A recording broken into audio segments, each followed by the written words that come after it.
چھپائے رہتا ہے اسے، اور جیسے ہی اس کا شکار اس کو ملتا ہے فوراً ڈنک مار کر کے پھر وہ اندر غائب ہو جاتا ہے۔ بالکل ایسے ہی مثال اہل بدعت کی ہے، اور اس سے اندازہ لگا لو کہ اس طرح کی تعبیرات ہمارے اسلاف نے اہل بدعت کے بارے میں کیوں استعمال کی۔ تو مسئلہ یہ ہے کہ اہل بدعت کو ہمیں پہچاننا بہت مشکل ہے، کیونکہ وہ آتے نہیں ہیں سنت کی بدعت کی شکل میں، بلکہ وہ آتے ہیں سنت کے لباس میں، سنت کے ساتھ آتے ہیں، اور اس کے پیچھے اپنے آپ کو پوشیدہ رکھتے ہیں، چھپاتے ہیں، بدعتوں میں ڈوبے ہوئے ہوتے ہیں، لیکن سامنے جو چہرہ ان کا ہوتا ہے، لباس جو ہوتا ہے، حلیہ جو ہوتا ہے، وہ بدعت کا نہیں ہوتا بلکہ وہ سنت کا ہوتا ہے۔ قریب سے، بہت گہرائی سے جب آدمی ان کو جانتا ہے تو پتہ چلتا ہے کہ یہ اس کا ظاہر بہت خوبصورت ہے، سنت کا لبادہ ہے، لیکن اندر سے یہ بدعتوں میں ڈوبا ہوا ہے۔ ایسے ہی جب اس کے قریب ہونے کے بعد جو علم والے، اس کی بات بھی آئے گی کہ قریب کون ہو، کون قریب جائے، کون جاننے کی کوشش کرے، کون ان کو سکھانے بتانے کے لیے اپنے آپ کو کھڑا کرے، اس کا بھی اصول آپ کے سامنے آئے گا۔ کیونکہ بات ابھی کیا چل رہی ہے، دو جملے ہیں ہماری اس باب کے عنوان، ایک ہے منابذہ اور دوسرا ہے التحذیر منہم۔ اہل بدعت سے منابذہ کرنا اور لوگوں کو ان سے تحذیر کرنا، تو اہل بدعت کا بائیکاٹ، ان سے دوری اختیار کرنا، اور دوسرے لوگوں کو اس سے آگاہ کرنا کہ بھئی دیکھو یہ اہل بدعت ہے، ان سے بچ کر کے رہنا۔ اس کے پاس ایک مجلس میں جاؤ گے تو کوئی بدعت اپنی تمہارے دماغ میں، تمہارے کان میں ڈال دے گا، اور تمہارے کان سے گزر کر وہ بدعت تمہارے دل میں اتر جائے گی، اور پھر معاملہ تمہارے لیے کیا ہوگا، سنگین ہو جائے گا۔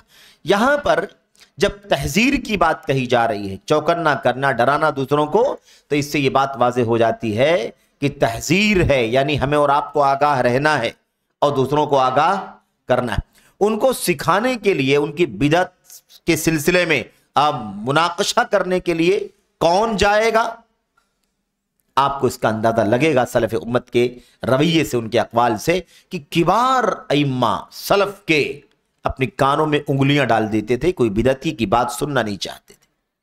تو ائمہ اگر اتنا ڈرتے ہوں، گھبراتے ہوں کہ شبہ کہیں چلا نہ جائے دل کے اندر، تو ہم طلبہ اور عام لوگوں کی کیا حیثیت ہے کہ ہم سوچیں کہ نہیں میں اس کے ساتھ جاتا ہوں، اس کے ساتھ بیٹھتا ہوں، اس کے ساتھ اس لیے رہتا ہوں تاکہ اس کو سمجھاؤں کہ بے تو جس طریقے پر چلتا ہے تیرا موقف غلط ہے، بدعت ہے یہ، اور تو اس سے بعد آ جا۔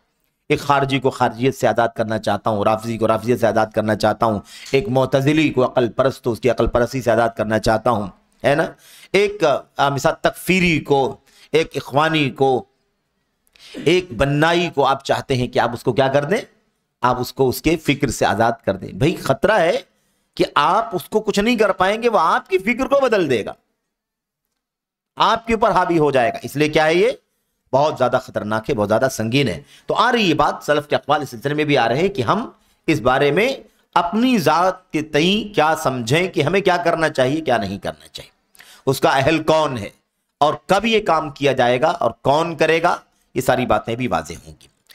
اس باب سے، یعنی اس 9ویں اصول سے ایک بات ثابت ہوتی ہے کہ اصول اور منہج سے ہٹے ہوئے لوگ جو یہ بدعتی ہیں، اصول کے بدعتی، منہج کے بدعتی، عقیدے کی بدعتی جو ہیں، ان کے خلاف ہمارے اسلاف بہت ساری باتیں کرتے تھے، اور یہ چیز ہر دور میں رہی ہے۔ اس دور میں بھی اہل بدعت کے خلاف بات کرنا، لوگوں کو ان سے چوکنا کرنا، ڈرانا واجب ہے، ضروری ہے۔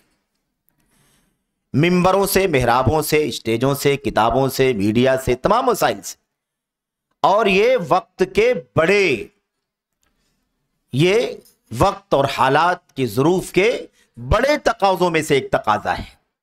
ایک شخص عمل کی بدعت کرتا ہے، عمل کی بدعت کرتا ہے، منکر ہے، مذمت کے قابل ہے، بے انتہا مذموم ہے، لیکن ہم اگر صرف اتنا سمجھانے کی فکر کریں کہ یہ آدمی زبان سے نیت کرتا ہے، یہ غلط کرتا ہے، اس کو روکنا چاہیے، اچھی بات۔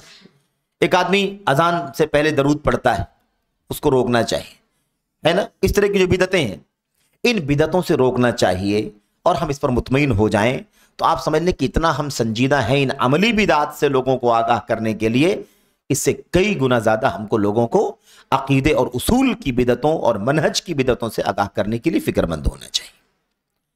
لیکن آج جو صورتحال جو بنتی جا رہی ہے، اس کے پیچھے سوچ کیا ہے، لوگ کیوں اس بنیاد پر گھبراتے ہیں، بھاگتے ہیں، یا اس کو مختلف انداز کے پروپیگنڈوں کے ضمن میں شامل کرنے کی بھی کوشش کرتے ہیں کہ لوگ کہتے ہیں کہ منہج پر بات نہیں ہونی چاہیے۔ اگر یہ ہمارے اسلاف کے اقوال ہمارے سامنے نہ ہوتے تو آج ہم بدعتوں کی، عقیدے اور اصول کی بدعتوں کے دلدل میں نہ جانے کہاں چلے گئے ہوتے۔ اللہ تعالیٰ کی حمد کریں، اس کا شکر ادا کریں کہ ہمارے اسلاف نے اپنی ذمہ داریوں کو ادا کیا ہے، ورنہ آج ہمارے پاس اخوانیوں کے خلاف، رافضیوں کے خلاف، صوفیوں کے خلاف، عقلانیوں کے خلاف اور سارے اہل بدعت کے خلاف بات کرنے کے لیے، رد کرنے کے لیے کوئی میٹیریل اور کوئی ہمارے پاس کوئی نصاب بھی نہیں ہوتا۔ یہ اللہ تعالیٰ کا فضل ہے کہ پوری پوری کتابیں جلدوں میں لکھی گئی ہیں اہل بدعت کی تردید میں۔ تو منہجی فساد کی اصلاح، جو اصول کی بدعت، منہجی فساد کیا ہے؟ منہجی فساد یہ اصول، عقیدے اور فکر کے اندر ایک نئی چیز ہے، اس کی اصلاح کرنے کا کام سب سے زیادہ ضروری ہے۔ ایک آدمی وضو کا طریقہ بہترین جانتا ہے، اچھے سے وضو کرتا ہے۔ ایک آدمی نماز کا طریقہ بہترین سیکھ رہا ہے تاکہ وہ اچھے سے نماز پڑھے، لیکن وہ اچھی طرح وضو کرنے والا، اچھی طرح نماز پڑھنے والا آدمی فکر کے اعتبار سے خارجی ہے۔ ایک اچھی طرح سے وضو کرنے والا، نماز پڑھنے والا اور دیگر دین کی چیزوں پر عمل کرنے والا آدمی فکر کے حساب سے تکفیری ہے، فکر کے حساب سے بغاوت کا ذہن رکھتا ہے، فکر کے اعتبار سے اہل سنت والجماعت کی فکر سے باہر نکلا ہوا ہے۔ کتنا خطرناک مسئلہ ہے۔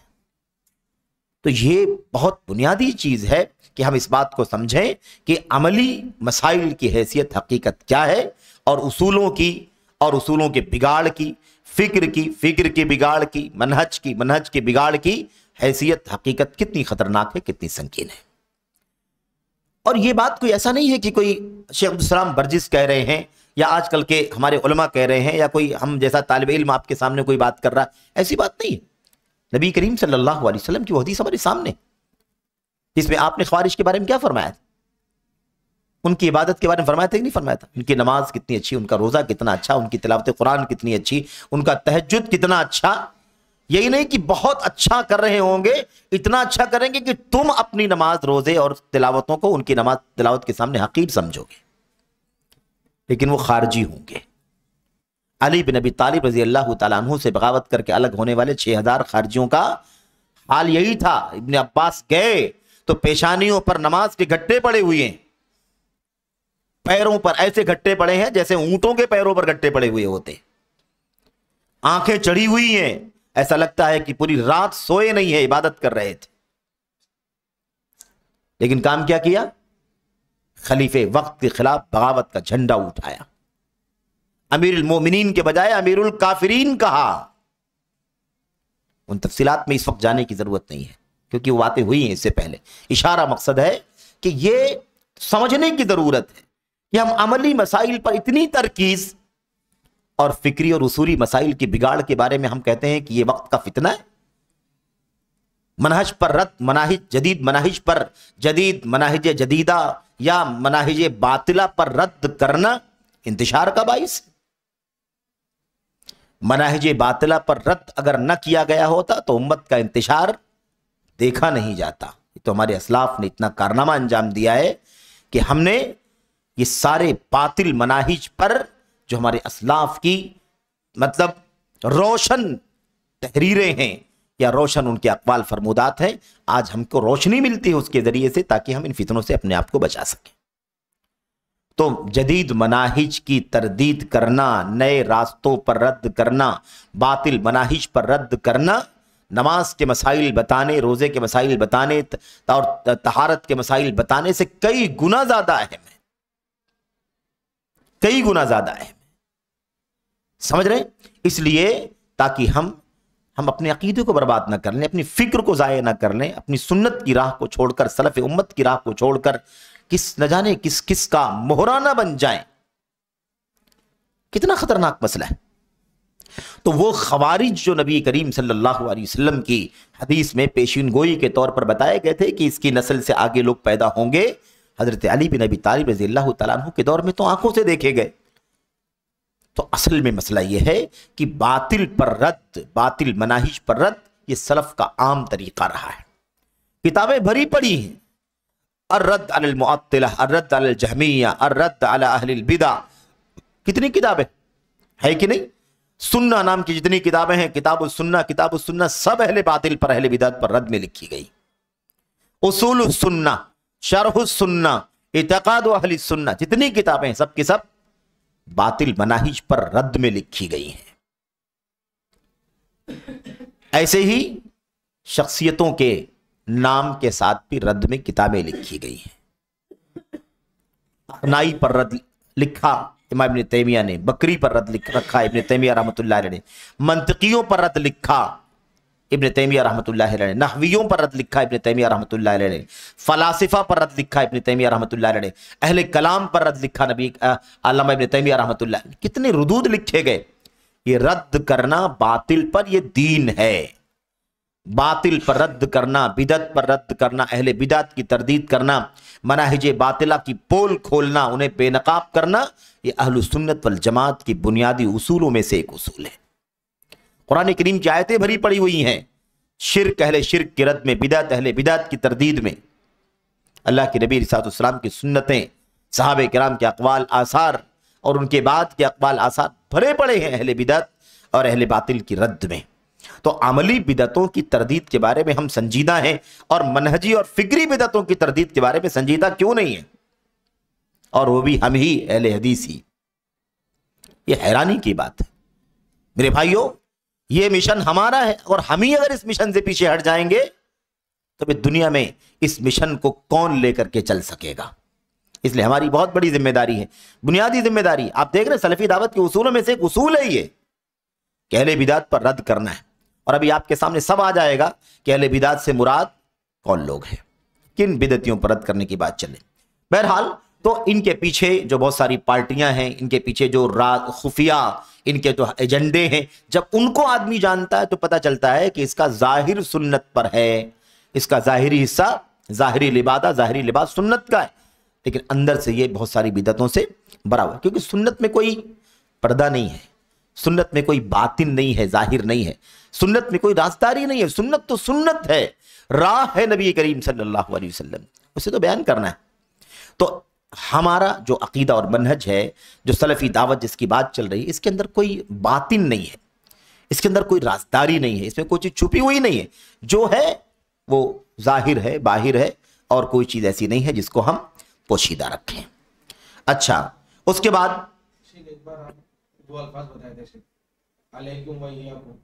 ہاں، اسے پہلے بات آئی تھی نا کہ دونوں چیزیں ہونی چاہیے، خالی سنت کا حکم، سنت کی تعلیم دینا کافی نہیں ہے۔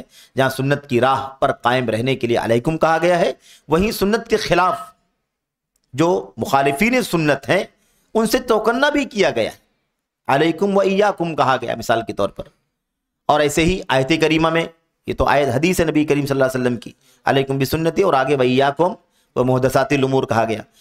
اس آیت کریمہ کے اندر وَأَنَّ هَذَا صِرَاطِي مُسْتَقِيمًا، اس میں دیکھیں فَاتَّبِعُوهُ اور آگے وَلَا تَتَّبِعُوا السُّبُلَ، دونوں لازم ہیں، دونوں لازم ہیں۔ ایک بات کہنا، اس لیے وہ اصول ایک دم بے اصولی کی بات کا ہے جو کہتا ہے کہ آپ کو مخالفین پر بات کرنے کی کیا ضرورت ہے۔ آپ قرآن بیان کیجئے، سنت بیان کیجئے، صحابہ کا راستہ بیان کیجئے، اقوال سلف بیان، سب بیان کیجئے، آپ مخالف پر رد کرنے کی آپ کو کیا ضرورت ہے؟ مخالف پر رد کرنے کی ضرورت نہیں ہے تو اللہ کے نبی کو وَإِيَّاكُمْ کہنے کی ضرورت نہیں تھی۔ اللہ تبارک و تعالیٰ کو اتنا کافی تھا کہ اللہ تبارک و تعالیٰ فرما دے فَاتَّبِعُوهُ وَلَا تَتَّبِعُوا السُّبُلَ کہنے کی ضرورت نہیں تھی۔ اس لیے حق بیان کرنے کے لیے باطل پر رد کرنا ضروری ہے۔